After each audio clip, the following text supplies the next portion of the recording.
Wait, wait, wait, wait, wait, wait, wait, wait, wait, wait, wait. Get up, get up. Get up,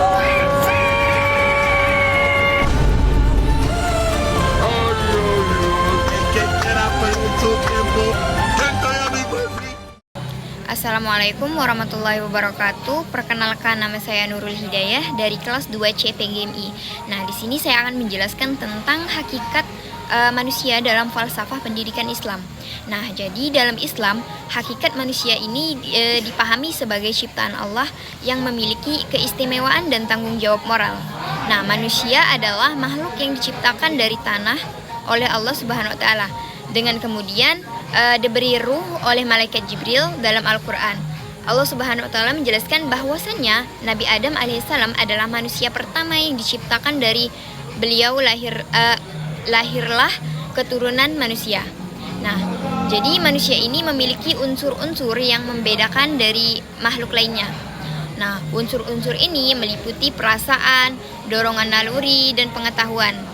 Nah, jadi manusia ini memiliki kemampuan emosional yang kompleks, memiliki naluri untuk bertahan hidup dan berinteraksi, serta memiliki kemampuan untuk memperoleh pengetahuan dan memahami dunia sekitarnya. Dan dalam Islam, manusia dianggap sebagai khalifah di bumi yang memiliki tanggung jawab dan menjaga dan memelihara alam semesta, serta mengelola sumber daya yang potensi untuk mencapai kesempurnaan spiritual dan moral dengan menjalankan ajaran dan mengembangkan akhlak mulia. Nah, dengan demikian dapat disimpulkan bahwasannya manusia dalam perspektif pendidikan Islam ini adalah sebagai ciptaan Allah yang unggul dari ciptaan Allah yang lainnya, dan ciptaan Allah yang dan memiliki tanggung jawab moral untuk hidup sesuai dengan ajaran agama. Nah, manusia ini memiliki potensi untuk kesempurnaan dan memiliki peran penting dalam menjaga keseimbangan dan harmoni di dunia ini. Manusia sebagai makhluk ciptaan Allah memiliki berbagai anggota tubuh yang kompleks dan memiliki fungsi yang spesifik. Nah, anggota tubuh tersebut antara lain yaitu telinga, mata, kaki, kepala, badan, tangan, dan lain sebagainya. Nah, jadi setiap bagian ini memiliki peran penting dalam mendukung kehidupan manusia sehari-hari. Keberadaan dan fungsi-fungsi tersebut menjadikan manusia sebagai ciptaan yang paling sempurna dibandingkan dengan makhluk lainnya. Nah, anggota tubuh manusia dan fungsinya. Telinga itu berfungsi untuk mendengar. Nah, jadi telinga ini manusia mampu menangkap gelombang suara dan mengirimkan sinyal tersebut ke otak untuk diproses. Nah, sedangkan mata itu berfungsi untuk melihat. Nah, di mana mata itu menangkap cahaya dan gambar, kemudian diinterpretasikan oleh otak menjadi visualisasi dunia di sekitar kita. Nah, sedangkan kaki itu gunanya untuk membantu menjaga keseimbangan tubuh kita. Nah, jadi organ yang membandingkan semua fungsi tubuh, termasuk berpikir dan mengingat dan mengkoordinasikan gerakan.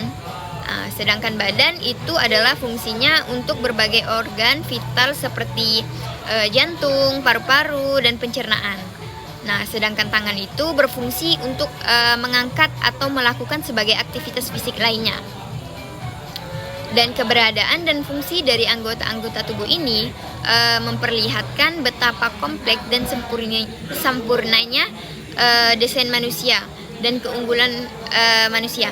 Dan keunggulan ini menjadikan manusia sebagai makhluk yang unggul di muka bumi. Nah, jadi istilah-istilah manusia di dalam Al-Quran itu adalah, dalam Al-Quran manusia disebutkan dengan beberapa istilah yang masing-masing memiliki makna dan implikasi tersendiri. Nah, ada 3 istilah utama beserta penjelasannya. Al-Bashar. Nah, di mana Al-Bashar ini artinya Al-Bashar ini berasal dari kata basyarah. Nah, yang mana berarti kulit. Sedangkan manusia disebut al-basyar karena mereka itu memiliki kulit yang tampak dan berbeda dari makhluk lainnya. Istilah ini menonjolkan aspek fisik dan jasmani. Masih lama, bahai. Ininya nanti. Aspek fisik dan jasmani manusia terlihat jelas. Nah, kulit adalah salah satu ciri utama yang membedakan manusia dari makhluk lainnya secara fisik. Nah, sedangkan insan itu artinya asal kata dari kata insan, yang mana insan ini berasal dari kata uns yang bermakna jinak, harmonis atau bersahabat. Nah, makna istilah ini menekankan pada aspek intelektual dan emosional manusia. Nah, manusia ini sebagai insan yang memiliki kemampuan berpikir, menalar, dan bertanggung jawab. Nah, mereka ini mampu hidup harmonis dan bersosialisasi dengan sesamanya. Nah, hal ini menyoroti kemampuan manusia untuk memahami, berinteraksi, dan membentuk hubungan yang erat dengan orang lain. Sedangkan anas itu artinya adalah anas itu berasal dari kata annas, digunakan untuk menyebut sekelompok orang atau masyarakat. Nah,